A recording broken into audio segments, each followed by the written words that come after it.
नमस्कार, welcome back to एडोस्फेयर। एडोस्फेयर पे आपका स्वागत है। यहाँ पे आप लोग देख सकते हैं रशिया ब्रेक्स न्यूक्लियर टाइज। जी हाँ, रशिया और यूएस के बीच एक न्यूक्लियर मिसाइल्स को लेकर एक ट्रीटी हुई थी जिससे अब रशिया है जो पुल आउट कर चुका है। Russia decision to pull out of nuclear treaty makes the world more dangerous. जी हाँ, यहाँ पे आप लोग हेडलाइंस देख सकते हैं। What is the missiles treaty Russia has walk out and why? With only one nuclear arm pact left between US or Russia, a new arms race is possible. Russia decisions to pull out of nuclear treaty makes the world more dangerous.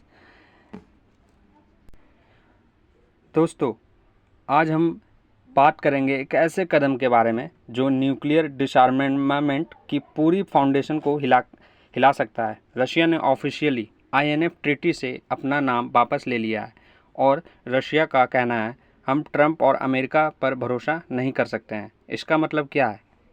इसका असर सिर्फ Russia और USA पर ही नहीं बल्कि पूरी दुनिया के लिए कितना खतरनाक हो सकता है, आज हम इस वीडियो में डिटेल से समझेंगे।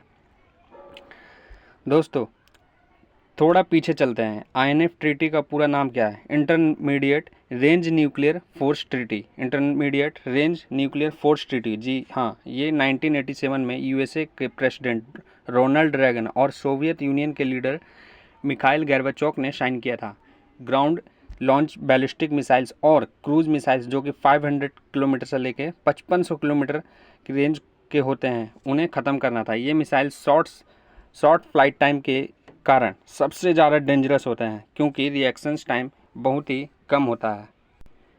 1991 तक दोनों तरफ से 2700 से लेकर ज़्यादा मिसाइल्स डिस्ट्रॉय किए गए थे। ये एक कोल्ड वॉर के दौर में जो दौर का रेयर मोमेंट था जिसमें दोनों सुपर पावर्स ने ट्रस्ट दिखाया था एक दूसरे के ऊपर।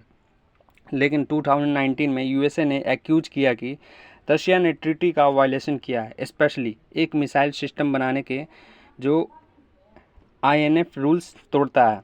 डोनाल्ड ट्रंप के वक्त USA ने ट्रीटी से विड्रॉ कर लिया था। अब रशिया का जो कहना है USA खुद नया मिसाइल सिस्टम बना रहा है जो कि ट्रीटी के रूल्स के अगेंस्ट है। रशिया के डिफेंस मिनिस्ट्री का कहना है कि ये डायरेक्टली उनकी नेशनल सिक्योरिटी को थ्रेटन करता है। जी हाँ, अर्ली अगस्त 2025 को रशिया ने ऑफिशियली कह दिया कि हम INF ट्रीटी से बनकर नहीं रह सकते हैं। इसका मतलब ये हुआ कि अब रशिया अपने इंटरमीडिएट रेंज मिसाइल फिर से बनाने का और फिर डिप्लॉय करने के लिए फ्री है। और जब एक तरफ USA और दूसरी तरफ रशिया दोनों ही रिस्ट्रेन के बिना मिसाइल्स रेस में उतर जाएंगे, दोस्तों दुनिया एक नए आर्म रेस में घुस जाएगी। US और रशिया के बीच में है जो कि एक नया आर्म रेस स्टार्ट हो जाएगा।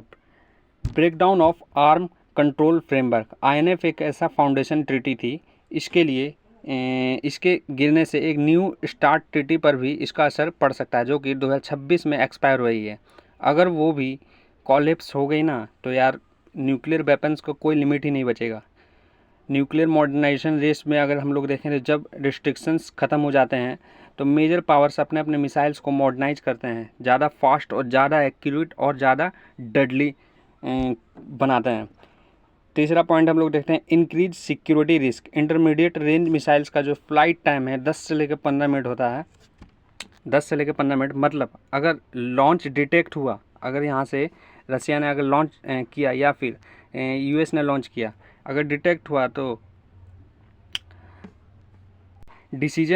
डिसीजन मेकर के पास है जो सिर्फ कुछ ही मिनट होंगे और ये इस वजह से मिस कैलकुलेशन का रिस्क बहुत ही ज़्यादा होता है। कोल्ड वॉर 2.0 का जो फियर है एशिया पैसिफिक में ऑलरेडी USA चाइना टेंशन है और अब रशिया भी अपना मिसाइल्स नेटवर्क एक्सपेंड करे तो रीजन में सिक्योरिटी क्राइसिस पड़ सकते हैं।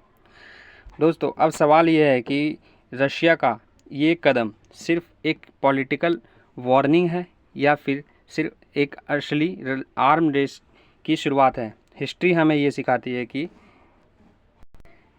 कि जब भी जब भी आर्म्स कंट्रोल एग्रीमेंट गिरते हैं तो एक अनस्टेबल और डेंजरस पीरियड शुरू होता है, और अगर न्यू स्टार्ट ट्रीटी भी कोलैप्स हो गई तो दुनिया एक ऐसी दौर में घुस जाएगी जहां ट्रस्ट जीरो होगा और फियर मैक्सिमम। तो आपका क्या कहना है?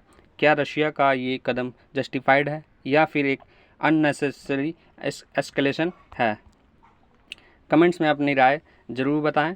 अगर आपको ये एनालिसिस पसंद आया है तो एडोस्फीयर को सब्सक्राइब करें, वीडियो को लाइक करें और बेल आइकन दबाना है कि जो ना भूलें।